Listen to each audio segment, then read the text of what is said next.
यहाँ मुफस्सिरीन फरमाते हैं कि हज़रत यूसुफ अलैहिस्सलाम अपने बेटे को ढूंढने के लिए खुद भी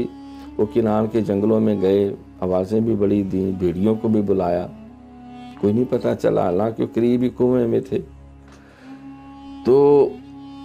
फिर जब 40 साल तक सब्र किया और इन्ना माशकु बसी व हुज़नी इल्लल्लाह, तो फिर वो सैकड़ों मीलों हज़ारों मीलों से अभी मिस्र से चले हैं, तो कहा मुझे यूसुफ की खुशबू आ रही है। तो लोगों ने कहा भाई अब कहाँ 40 साल बीत गया, अब तुम्हें यूसुफ की खुशबू आ रही है, हमें अपने आल औलाद बच्चों की फ़िक्र पड़ी है जो गंदम लेने गए हैं, हमारे शोहर और बाकी जो भाई हैं, तो आपको यूसुफ की पड़ी है, वो तो मुद्दत ही मर गए। उन्होंने कहा वो मरे नहीं, तुम मुझे दीवाना ना कहना, लेकिन मुझे यूसुफ की खुशबू आ रही। इससे पे मुफस्सिरीन फरमाते हैं कि उन्होंने 40 साल सब्र किया, आजमाइश से गुजरे और अल्लाह के बारगाह से वो दूर नहीं हुए बल्कि जुड़े रहे,